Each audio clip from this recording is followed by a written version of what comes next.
निर्जला अपनी अंजलि को दिन से ही सुना रही थी और ताना देते हुए कहती है, अरे बहू, अब जल्दी से काम भी कर ले। शाम होते ही तुझे अपनी नौकरी के लिए भागना होगा। अभी से काम करना शुरू कर दे, वरना ये सब बाद में मुझे ही करना होगा। माँ जी, आपको पता है कि मैं सारा काम करके ही जाती हूँ, फिर आप मुझे इतना क्यों सुनाती हो? काम कर दूँगी ना, अभी थोड़ी देर तो सोने दो मुझे। हाँ, बड़ी आई टाइम से काम करने वाली। अरे तुझे तो खुद शर्म आनी चाहिए कि अब शादी हो चुकी है। कम से कम अब तो ये रात की नौकरी छोड़ दे। माँ जी, वो मेरा काम है और मैं अपना काम नहीं छोड़ सकती हूँ। मैंने इतनी पढ़ाई की है, इसलिए पढ़ाई नहीं की कि कल को मैं अपने ससुराल वालों के दबाव में आकर नौकरी छोड़ दूँ। हाँ, यहाँ ससुराल वाले भले ही मरते रहे, वो तो तुझे दिखेगा नहीं। बड़ी आई नौकरी करने वाली। अरे जा, अभी से रात के खाने की तैयारी कर, वरना तो देख लियो आज काम पर जाने ही नहीं दूंगी मैं। माँ जी, वही बोलो जो कर पाओ, वरना चुप ही रहो। हाय, अपनी सास को बस अब चुप करवाती रहे। देख बहू, तू मुझे अपनी दुश्मन मत मान। मैं जो भी कह रही हूँ वो तेरी भलाई के लिए बोल रही हूँ। ऐसा अच्छा नहीं लगता कि रात रात भर बहू बाहर काम करे। माँ जी, अगर आप मेरी दुश्मन नहीं हो तो दुश्मनों वाली बातें क्यों कर रही हो? अरे हम आज के समय में रह रहे हैं और आप कैसी बातें कर रही हैं? अब भी ऐसा सोचना। बहू, काम के बाहर भी एक जिंदगी होती है, उस पर भी थोड़ा ध्यान दिया कर। माँ जी, मुझे तो ये समझ में नहीं आता कि आप लोगों को मेरे काम करने से इतनी ज़्यादा परेशानी आखिर क्यों है, और मैं आपकी और बात अभी नहीं सुनने वाली हूँ। अंजलि की रात की नौकरी थी, इसलिए उसे रात में नौकरी पर जाना पड़ता था और यही चीज़ अंजलि की सास को बिल्कुल भी पसंद नहीं थी। लेकिन अंजलि अपनी बात के आगे अपनी सास की बात नहीं मानती थी और रात में नौकरी करने जाया करती थी। ऐसे ही एक शाम अंजलि काम पर जाने के लिए तैयार हो रही थी, तभी अंजलि का पति अभिनव आता है और अंजलि को पीछे से गले लगा लेता है। ओ अंजलि, कितना टाइम हो गया है, हमने एक दूसरे के साथ टाइम ही नहीं बिताया, और तुम्हें तो अपने पति का जरा भी ख्याल नहीं रहता। अरे कभी तो मेरे बारे में सोच लिया करो जाने मन। मेरे पतिदेव, मुझे हर वक्त आपका ही ख्याल रहता है, यहाँ तक कि मेरा तो काम में भी दिल नहीं लगता, पर अब क्या करूँ, मजबूरी जो है। आहा, आज तो बहुत प्यार आ रहा है अपने पति पर। चलो इसी बहाने प्यार तो आया। अंजलि, आज रात ना हम कहीं बाहर घूमने चलते हैं, जहाँ बस हम दोनों हो और कोई ना हो। अच्छा जी, इतनी देर से इसलिए मस्का लगाया जा रहा था। नहीं नहीं, मुझे कहीं नहीं जाना, मुझे बहुत काम है। वैसे भी तुम रहो यहाँ अकेले, मैं चली जॉब पर।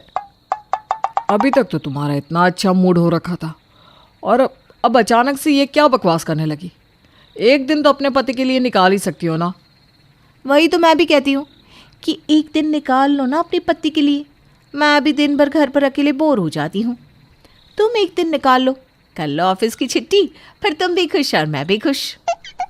तुम्हें अच्छे से पता है ना, मैं ऑफिस से छुट्टी नहीं ले सकता, और इस टाइम तो बिल्कुल भी नहीं।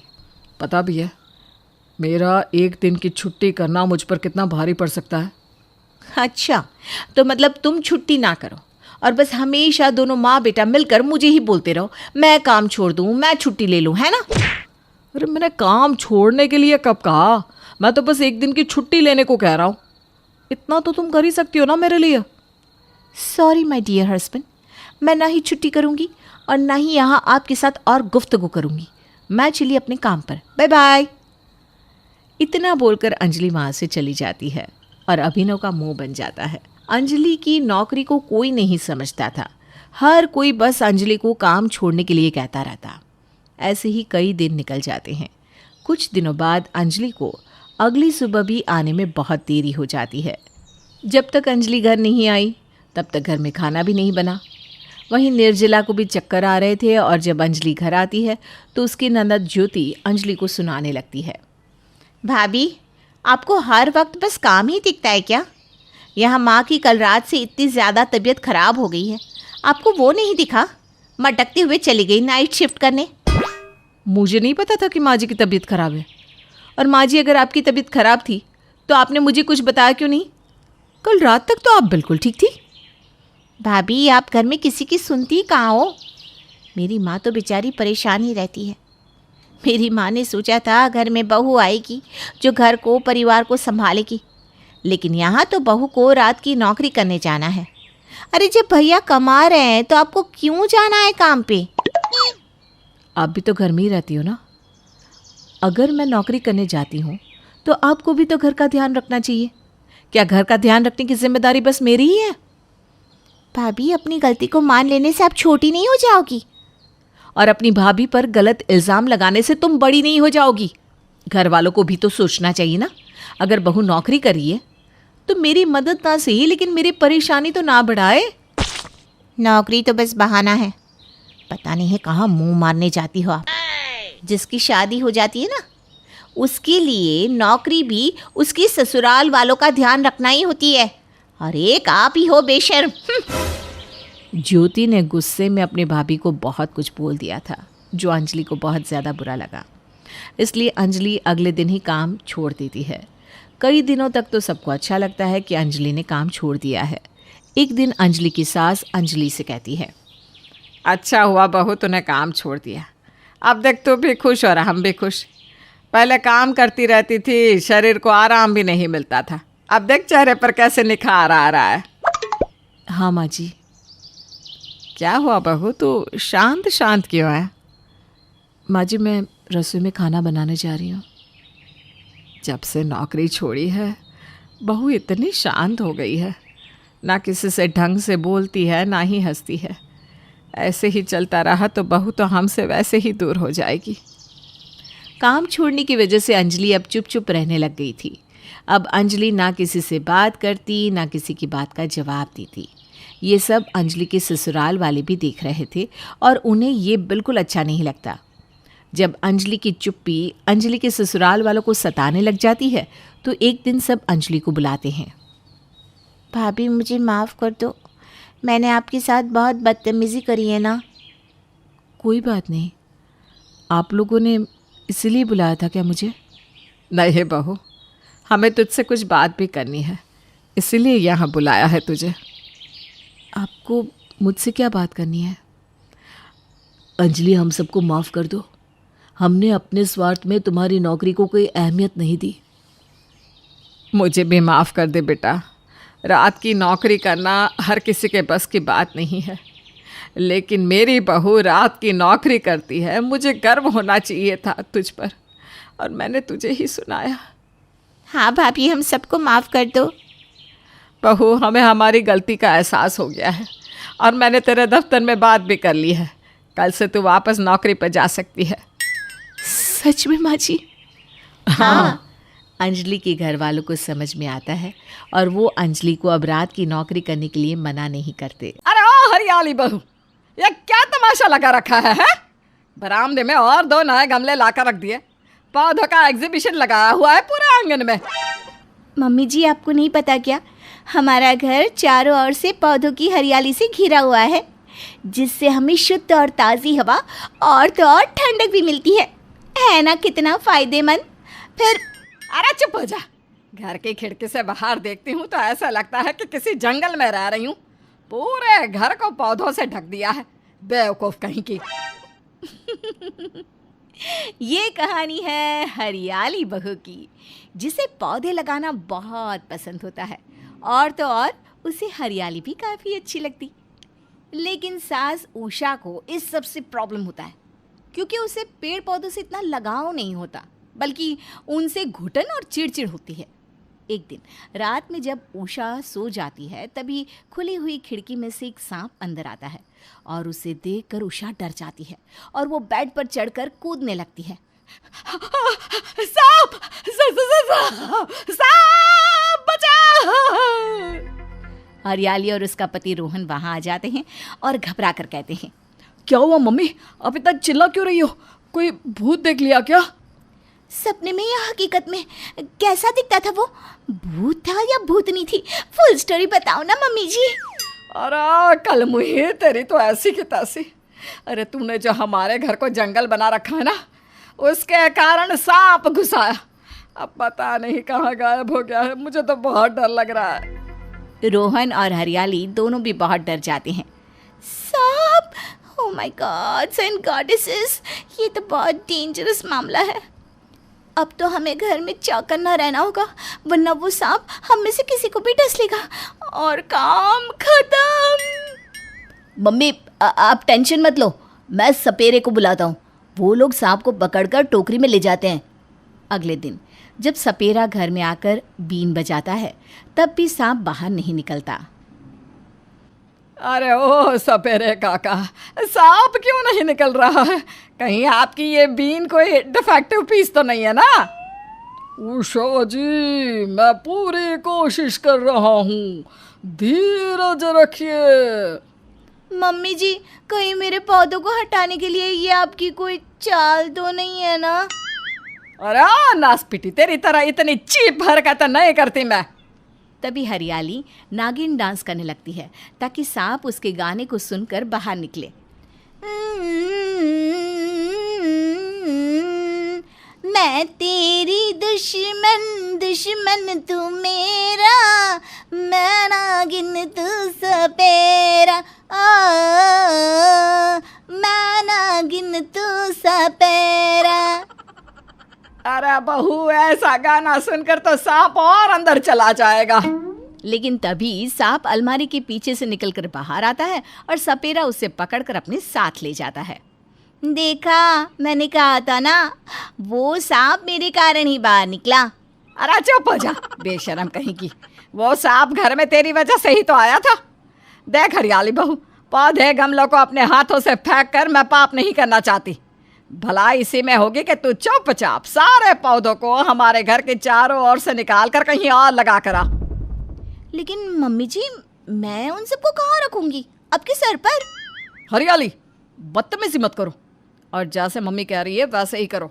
अगर उन्हें पौधों से घुटन और नफरत हो रही है तो उन्हें हटा दो ना। हरियाली गुस्सा हो जाती है और कहती है, नहीं, मैं पौधों को अपने आंगन से नहीं हटाऊंगी।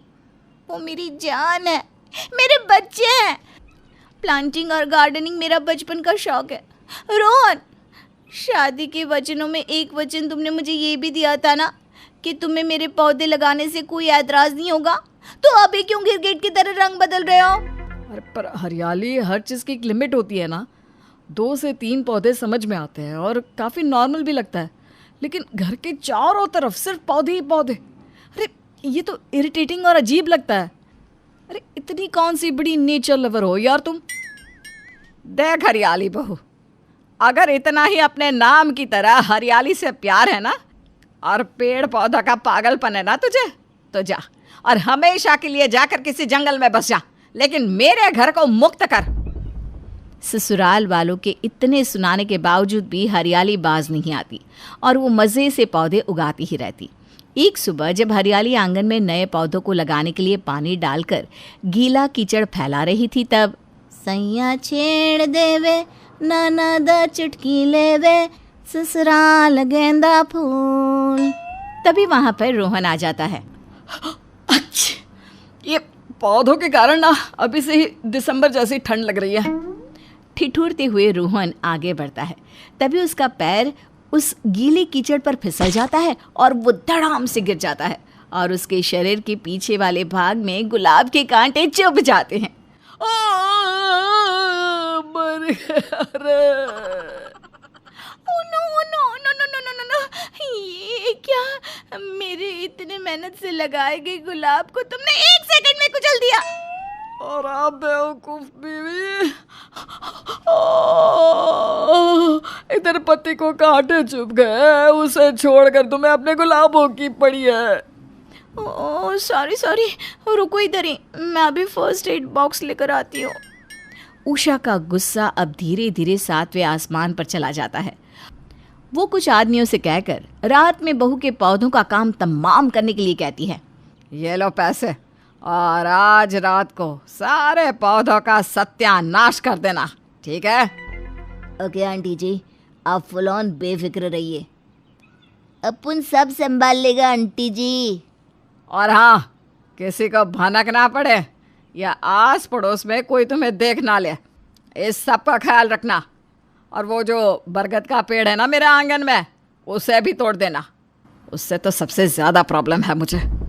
रात में जब वो दोनों आदमी बहू के पेड़ पौधों को तोड़ने आते हैं, तभी बरगद के पेड़ को तोड़ने से पहले वो पेड़ पर कुछ ऐसा देखते हैं जिससे उनकी रूह कांप उठती है। उस पेड़ की डाली पर हरियाली बैठी होती है। उसने सफ़ेद साड़ी पहनकर एक भूतनी का गेटअप लिया होता है और हाथ में मोमबत्ती पकड़ी होती है और बाल खुले रखकर वो डरावनी आवाज़ में उन आदमियों से कहती है, मूर्ख आदमियों, पसीने क्यों छूटने लगे तुम्हारे अब मुझे देखकर? मैं हूँ बरगद वाली चुड़ैल और अब तुम दोनों को खा जाऊंगी मैं। अच्छा हुआ जो तुम दोनों आ गए, मेरे आज रात के डिनर का बंदोबस्त हो गया। हरियाली पेड़ से नीचे उतरकर उन दोनों आदमियों के करीब आने लगती है और उन्हें खाने के लिए अपना मुंह खोलती है और खून के लाल रंग वाले दांत दिखाती है। तभी वो दोनों आदमी चिल्ला पड़ते हैं, मम्मी बचाओ, मम्मी बचाओ। दोनों भी डर के मारे दुम दबाकर वहां से भाग जाते हैं और हरियाली फूट फूट कर हंसती है। बड़े आए मेरे पेड़ पौधों को तकलीफ देने। प्लान चौपट होने पर सास उषा अपना सर पकड़ लेती है। कुछ दिन बाद रोहन की नौकरी छूट जाती है और वो बहुत टेंशन में आ जाता है। मुझे तो कुछ समझ में ही नहीं आ रहा। आजकल नई नौकरी मिलना भी बहुत मुश्किल हो गया है। थोड़े बहुत पैसे बचे हैं, उनसे कुछ दिन तक खर्चा निकल जाएगा, लेकिन उसके बाद क्या? रोहन बेटा, तू चिंता मत कर, माता रानी सब ठीक कर देगी। रोहन कई जगह जाकर इंटरव्यू देता है, लेकिन उसे कहीं पर भी नौकरी नहीं मिलती, जिसके कारण हरियाली और उषा बहुत परेशान से रहने लगते हैं। एक सुबह अचानक से पूरे शहर में दंगे होने लगते हैं और सब कुछ बंद होता है। न्यूज़ चैनल में सख्त चेतावनी दी जाती है कि सभी अपने अपने घरों में रहो।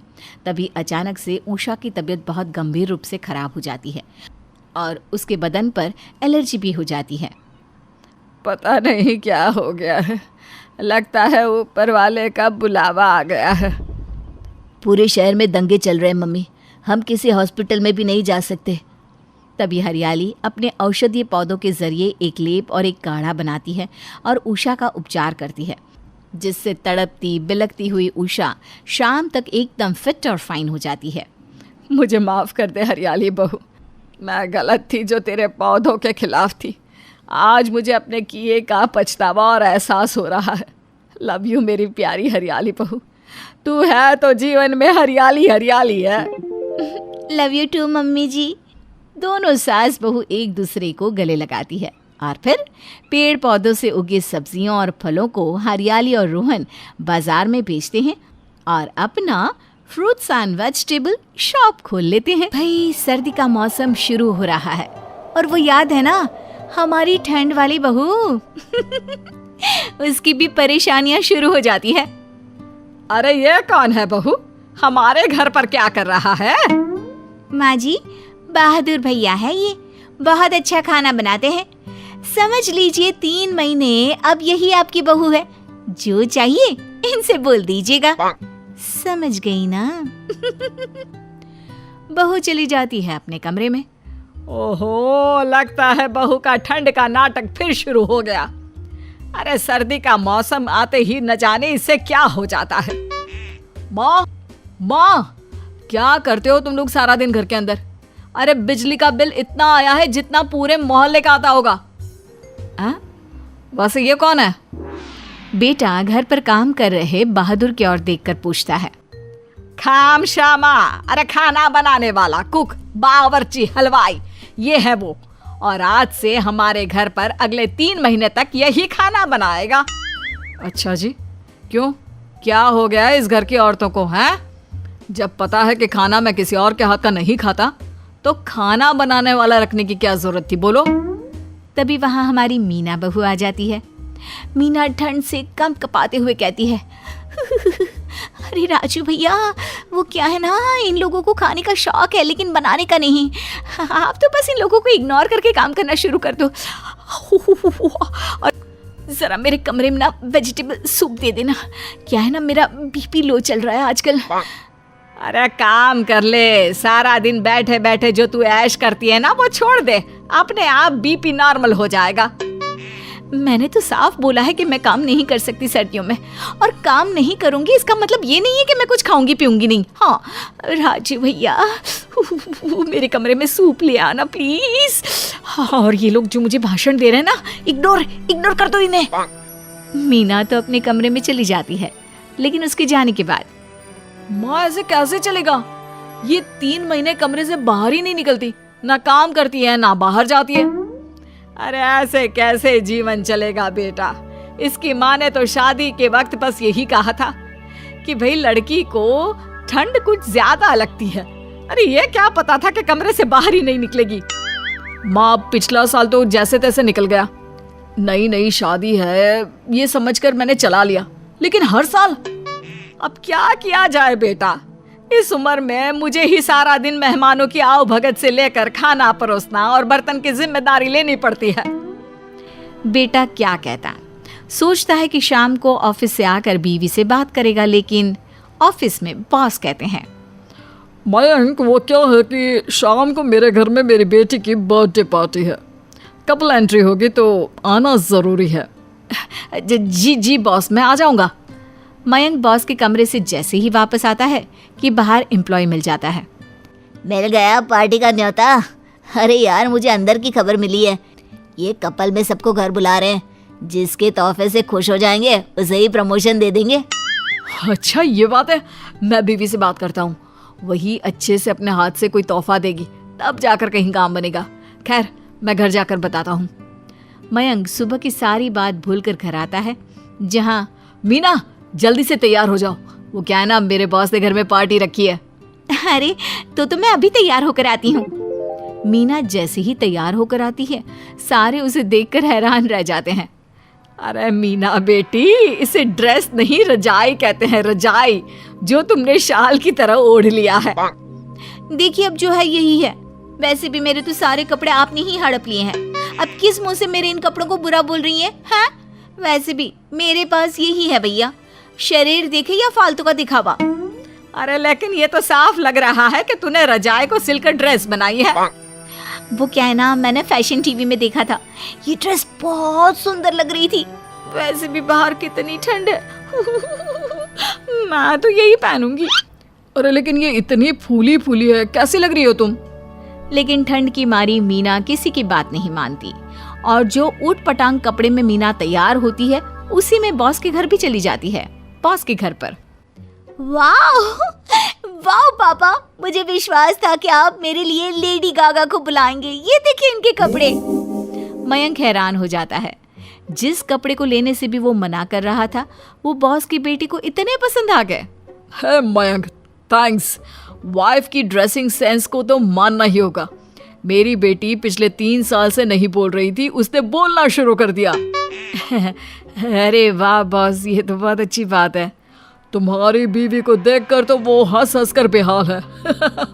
वाह मयंक, मान गए तुम्हारी बीवी और उनकी ड्रेसिंग सेंस को।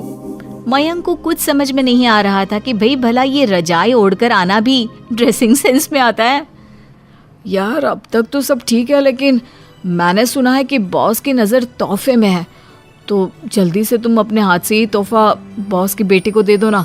उससे अच्छा लगा तो मेरी प्रमोशन डन समझो। क्या लेकर आई हो? मार्केट गई थी ना?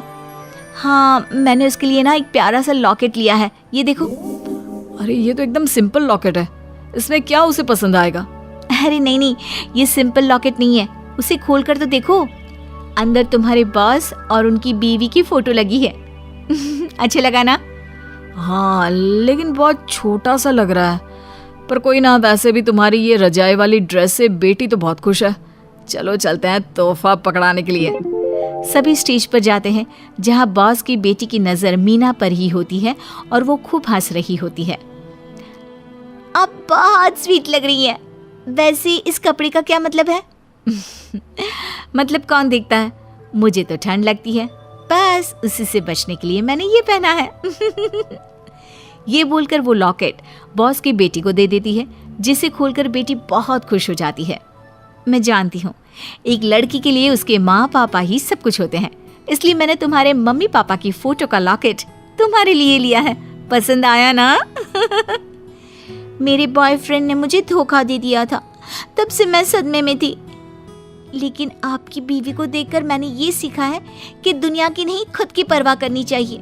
सच्ची, ये तोहफा जो आप लोगों ने मुझे दिया है ना, वो मेरे लिए सबसे अनमोल है।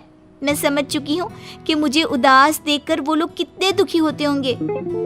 मयंक मान गए मीना की समझदारी और सेल्फ लव को। कल ऑफिस आकर मुझसे मिलना। तुम्हारा प्रमोशन हो चुका है, कल लेटर ले लेना और पैसे भी बढ़ा दिए हैं। एंजॉय।